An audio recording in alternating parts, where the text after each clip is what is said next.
میں آج انصاف کے ساتھ عرض کرنا چاہوں گا، آج جو دیوبند ہے یا جو دیوبندی ہیں، اگر ان کو میری بات بری لگتی ہے تو ٹھنڈے دل سے میرے عزیز اپنے دل پر ہاتھ رکھ کر کے سوچو، آؤ میں تمہیں دعوت دیتا ہوں، آؤ ہم ان تمام چیزوں پر جمع ہو جاتے ہیں جو صحابہ اور تابعین سے تھی۔ کوئی نئی بات تم اپنی کتاب میں نہیں لاؤ گے، کوئی نئی بات میں اپنی کتاب میں نہیں رکھتا۔ آؤ اتحاد کرو، میں اس اتحاد کا اعلان کرتا ہوں، لیکن جو نئی باتیں آئیں اس کا تم انکار کرو گے، علل اعلان کرو گے، اور یہ بھی کہو گے کہ ہم ان سے دور ہیں۔ ہوا یہ کہ اعلیٰ حضرت رضی اللہ تعالیٰ عنہ کے زمانے سے تھوڑے سے پہلے کی حالات میں بتا رہا ہوں آپ کو۔ دارالعلوم دیوبند کے بعد 4 علماء میں صاف صاف آج عرض کرتا ہوں جن کی کتابوں سے پوری امت میں تنازع پھیل گیا، اختلاف پھیلا۔ لوگ ہم کو اختلاف کا فتویٰ دیتے ہیں، اگر نہ یہ کتابیں آتی نہ یہ کوئی فتوے آتے۔ کتابیں لکھی گئی، کتابوں میں اچھی باتیں تھی، حضور صلی اللہ علیہ وسلم کی سیرت پر بھی کچھ کتابیں لکھی گئی، اللہ کی شان میں لکھی گئی، بہت ساری باتیں اچھی تھیں، لیکن بیچ میں چل کر کچھ عبارتیں ایسی کہ لڑکھڑا گئی، اور وہ اتنی لڑکھڑا گئی کہ عام مسلمان بھی اسے بولنا پسند نہیں کرے گا۔ براہین قاطعہ کتاب کا نام بول رہا ہوں، تقویت الایمان کتاب کا نام ہے، تحذیر الناس کتاب کا نام ہے، حفظ الایمان کتاب کا نام ہے۔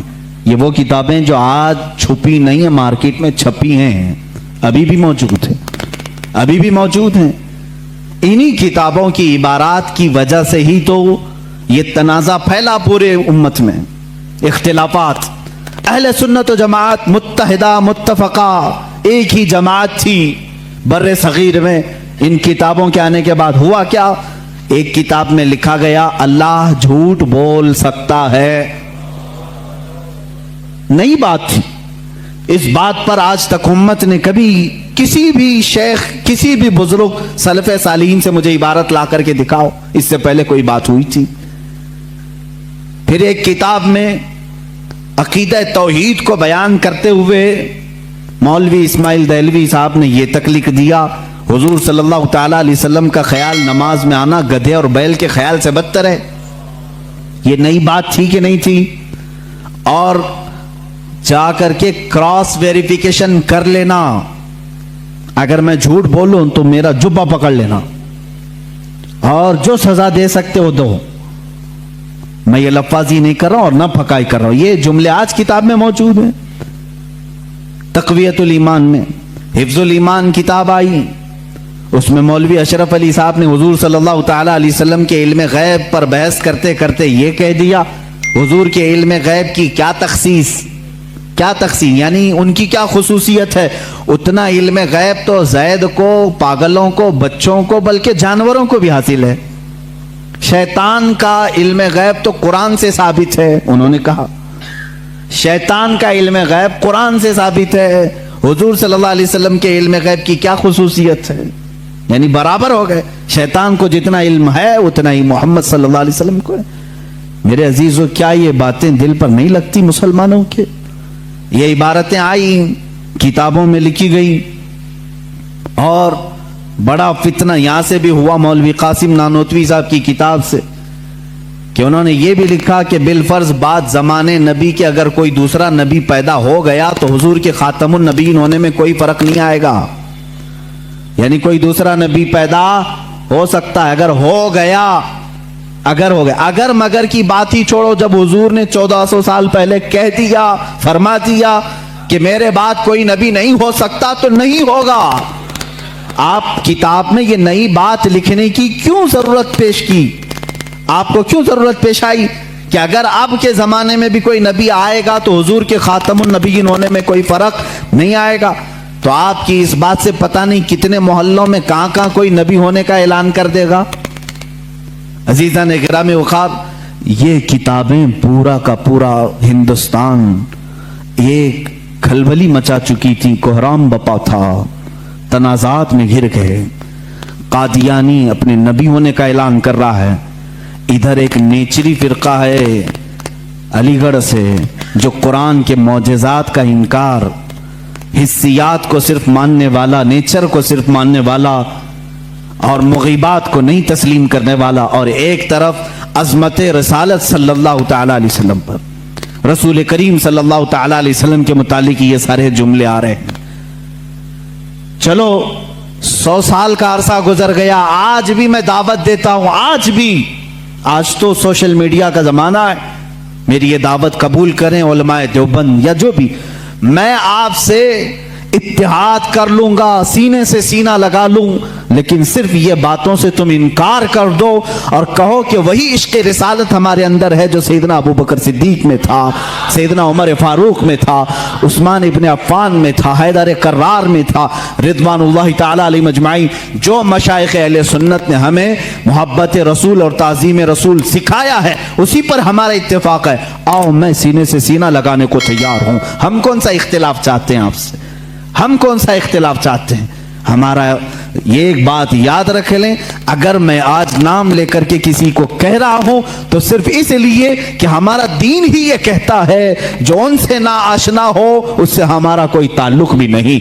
हमारे रिश्ते नाते अगर हैं तो सिर्फ अज़मत रिसालत से जुड़े हुए हैं। जो नबी का है वो हमारा है। इसीलिए सरकार मुर्शिदी पीरो मुर्शिद ताजो शरिया रहमतुल्लाहि ताला अलैह ने फरमाया है, नबी से हो जो बेगाना उसे दिल से जुदा कर दे। नबी से हो जो बेगाना उसे दिल से जुदा कर दे। पिदर मादर बिरादर जानो माल उन पर फिदा कर दे। इसी वक्त ईमान को पहुंचोगे, उसी वक्त ईमान को पहुंचोगे।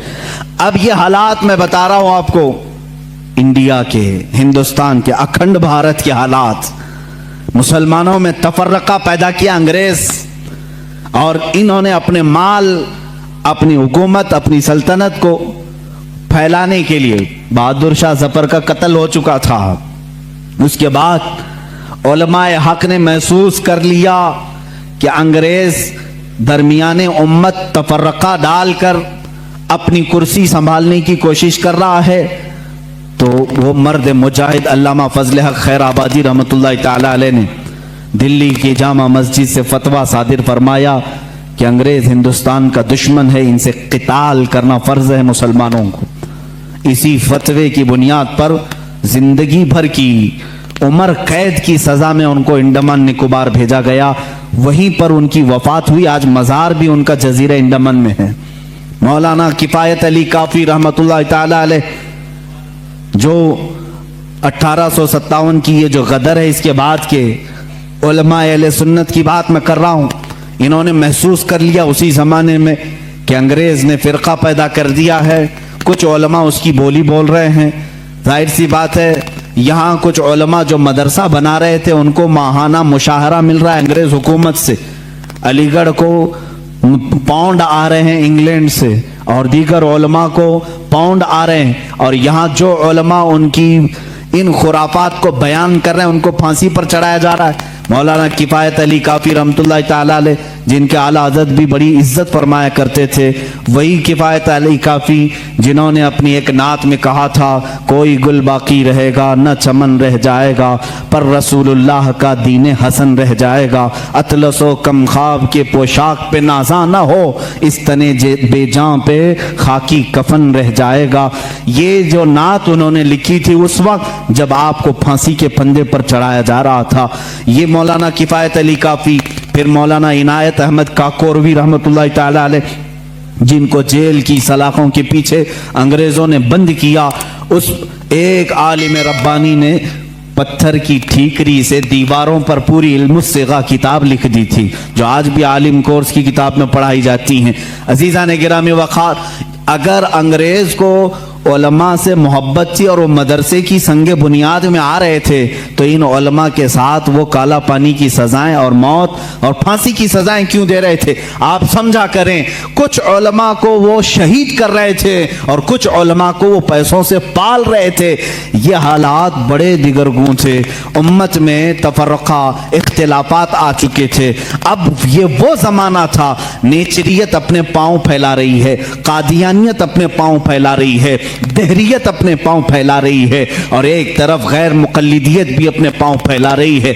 हिंदुस्तान की सरजमीन जो अहले सुन्नत व जमात का कहवारा थी, औलिया का मरकज थी, ये ख्वाजा हिंद का हिंदुस्तान था, ये महबूब इलाही की विरासत की ज़मीन थी। यहाँ साबिर कलियरी के मुजाहिदात थे, यहाँ बाबा फरीद के नगमे थे, यहाँ पर औलिया कामिलीन का गुलशन था। ये तमाम सूफिया कामिलीन के परवरदा मुरीदीन का एक अजीम गुलिस्तां था। इस गुलिस्तां को कई अंग्रेजों ने अपने पांव से कुचलना शुरू किया, इसमें खिजा आने लग गया। इस हसीन गुलदस्ते में, हिंदुस्तान के गुलदस्ते में फूल मुरझाने लगे। नेचरियत का गलबा आया है, वहाबियत का गलबा आया है, कादियानियत का फितना सर उभार रहा है, इल्हाद और बेदीनी का फितना सर उभार रहा है। अब हिंदुस्तान की सरजमीन पर एक ऐसे मर्द कलंदर की जरूरत थी जो मूसा का जलाल लेकर फिरौन के मुकाबिल में आए, जो इब्राहीम की सबात कदमी लेकर के नमरूद के सामने आए। अब एक ऐसे मर्द कलंदर की जरूरत थी जो सिद्दीक की सदाकत अपने सीने में रखता हो, फारूक आजम की अदालत अपने सीने में रखता हो, उस्मान इब्ने अफ़्फ़ान के हिल्म व बुर्दबारी अपने सीने में रखता हो। हिंदुस्तान को अब ऐसे मर्द कलंदर की जरूरत थी जो हैदर कर्रार की शुजाअत भी रखता हो, गौसे आजम का नायब हो, ख्वाजा हिंद का वारिस हो। अल्लाह रब्बुल इज्जत ने हिंदुस्तान के सुन्नी मुसलमानों पर वो एहसान अजीम फरमाया जब सूफिया के मरकज और औलिया कामिलीन की खानकाहें आवाज देने लगी, इलाहा अब हिंद का क्या होगा? यहाँ तो अब चादरें नहीं, अब गागरें नहीं, यहाँ औलिया की बारगाह में आने से रोका जा रहा है, वसीले को शिर्क, इस्तिमदाद को कुफ्र कहा जा रहा है, अजमत रिसालत पर हमले हो रहे हैं, नमाज में रसूल के ख्याल आने को बुरा भला कहा जा रहा है, पीठ पीछे की खबर ना होने की हजूर के बारे में कही जा रही है। इलाहा अब कौन इस दीन का वारिस होगा, जानशीन होगा, मुहाफिज होगा, निगहबान होगा? आवाज आई गैर से। अल्लाह रब्बुल इज्जत ने पूरे हिंदुस्तान के इस साए पर एक ऐसी अजीम सल्तनत को बेदार फरमाया जिस सल्तनत का नाम हम यूं कहते हैं, मुल्क सुखन की शाही तुमको रजा मुसल्लम, मुल्क सुखन की शाही तुमको रजा मुसल्लम। जिस समत आ गए हो सिक्के बिठा दिए हैं, उस अजीम हस्ती को अल्लाह ताला ने जलवा फरमाया जिसको पूरी दुनिया सुन्नियत, आला हजरत, कंजुल करामत, जबलुल इस्तिकामत, दरियाए नेमत, आकाए रहमत, कंजुल करामत, इमाम अहले सुन्नत, इमाम अहमद रजा खां फाजिल बरेलवी के नाम से जानती है। इसीलिए मैंने कहा अहमद रजा का ताज़ा गुलिस्तां है आज भी, खुर्शीद इल्म उनका दरख्शां है आज भी, सब उनसे जलने वालों के गुल हो गए चिराग, अहमद रजा की शम्मा फरोजा है आज भी। अजीज़ान गिरामी, उस इमाम अहले सुन्नत फाजिल बरेलवी की जिस घर में विलादत बासआदत हुई वो आम घराना नहीं था, इल्मी घराना था, बुजुर्गों का घराना था, तकवा